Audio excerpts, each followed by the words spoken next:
పెట్టుబడుల పేరిట ముఖ్యమంత్రి రేవంత్ రెడ్డి పచ్చి అబద్ధాలు చెబుతూ ప్రజలను మోసం చేస్తున్నారని భారత కార్యనిర్వాహక అధ్యక్షుడు మాజీ మంత్రి కేటీఆర్ విమర్శించారు. పెట్టుబడులు నిజమే అయితే అవి ఎప్పటిలాగా వస్తాయి, నిరుద్యోగులకు ఉద్యోగాలు ఎప్పుడు ఇస్తారో సీఎం చెప్పాలని డిమాండ్ చేశారు. తెలంగాణ భవన్లో భారత విద్యార్థి విభాగం నూతన సంవత్సరం డైరీ క్యాలెండర్ను కేటీఆర్ ఆవిష్కరించి మాట్లాడారు. తెలంగాణకు పెట్టుబడులు, ఇక్కడ యువతకు ఉద్యోగాలు వస్తే తాము సంతోషిస్తామన్నారు. అయితే గతేడాది 40,000 కోట్లకు సంబంధించిన పెట్టుబడులే ఇప్పటి వరకు వాస్తవ రూపం దాల్చలేదని, ఈ ఏడాది కూడా అదే పరిస్థితి ఉంటుందన్నారు.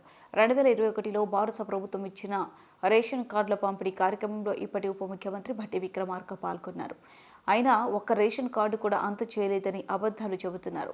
కాంగ్రెస్ ప్రభుత్వం 420 బూటకపు హామీలను ఇచ్చింది. భారత ప్రభుత్వం హయాంలో 2.32 లక్షల ఉద్యోగాలకు నోటిఫికేషన్ ఇచ్చి 1.60 లక్షలకు పైగా ఉద్యోగాలను భర్తీ చేశాం. ఏడాదిలో 2 లక్షల ఉద్యోగాలు ఇస్తామని హామీ ఇచ్చిన కాంగ్రెస్ సర్కారు ఇప్పటిదాకా 12,000 ఉద్యోగాలను కూడా ఇవ్వలేకపోయింది.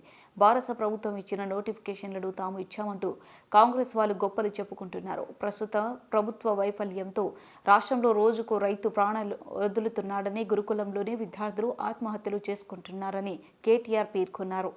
10 మంది చచ్చిపోయారు. ఇంకో దిక్కు రైతులు, ఇంకో దిక్కు గురుకులాల్లో పెద్ద ఎత్తున పిల్లలు ఆత్మహత్య చేసుకునే పరిస్థితి. ఇప్పుడే హయాత్ నగర్ మైనారిటీ గురుకులంలో 17 ఏళ్ల పాప సౌమ్య అనే అమ్మాయి ఇప్పుడే చచ్చిపోయిందని చెప్పి ప్రవీణ్ అన్న చిట్టి మీద రాసిచ్చి నాకు గుర్తు చేస్తూ ఉన్నారు. ఒక్క సౌమ్య కాదు, రాష్ట్రంలో ఇప్పటికీ గురుకులాల్లో 55 మంది పిల్లలు ఇవాళ కొంతమంది ఆత్మహత్య చేసుకున్నారు.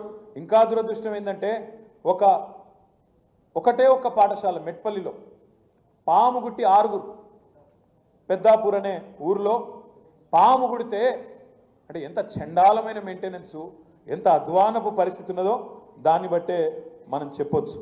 నేనేమంటున్నా అంటే ఇవాళ ఒక రైతులే కాదు రైతులు 410 మంది గురుకులాల్లో పాఠశాలల్లో పిల్లలు, మన పిల్లలు. నేను పోయినా, మా ఎల్లారెడ్డిపేట పిల్లగాడు, మా సిరిసిల్ల కాన్స్టిట్యున్సీ కార్తీక్ అనే బాబు చనిపోతే నేను ఆ తల్లిని పరామర్శించేందుకు పోయినా. ఆ పిల్లగాడు చనిపోయింది ఆ పెద్దాపూర్లోనే. పోతే ఆ తల్లి అన్నది, అన్న నా బిడ్డను నేను గవర్నమెంట్కి అప్పచెప్పిన, గవర్నమెంటే తల్లి తండ్రి కాపాడుకోవాలి, కానీ తల్లి తండ్రిగా లేనట్టు నా పిల్లగాని అనాథలకు కిడిచి పెడితే ఇలా శవమై నా బిడ్డ ఇంటికి వచ్చిందన్న, ఎవరికి చెప్పుకోవాలన్నా అని చెప్పి ఏడ్చుడు మొదలుపెట్టింది. బాధపడక చెల్లె అని చెప్పి ఒక 15 నిమిషాలు 20 నిమిషాలు ఓదారిస్తే ఆఖరికి ఒక మాట అన్నది, అన్న మీరు గట్టి కొట్లాడుండ్రి, నాకు జరిగిన కడుపు కోత ఇంకో తల్లికి జరగద్దు, దయచేసి కొట్లాడండి అన్న అని చెప్పి మాకు రిక్వెస్ట్ చేసింది. చేస్తే నేను వెంటనే ఒక నిర్ణయం తీసుకొని ఆ రోజు పెద్దలు డాక్టర్ ఆర్ఎస్ ప్రవీణ్ కుమార్ గారి నేతృత్వంలో వెంటనే గురుకులాల బాట అంటే మన శ్రీనివాస్ యాదవ్ గారు, ఆర్ఎస్ ప్రవీణ్ కుమార్ గారు, ఇట్లా మన విద్యార్థి నాయకులు ఆంజనేయ గౌడ్ గారు, వాసుదేవరెడ్డి గారు, వీళ్ళందరి నేతృత్వంలో గురుకుల బాట అనే ఒక కార్యక్రమం తీసుకుంటే నిజంగా కూడా నేను హృదయపూర్వకంగా మా బీఆర్ఎస్ విద్యార్థి విభాగానికి అభినందనలు చెప్తా ఉన్నా. మీరు ప్రభుత్వం కళ్ళు తెరిపించారు, మీరు మొదలు కాగానే తిరుగుడు ప్రభుత్వం కూడా ఉరుకుడు మొదలుపెట్టింది.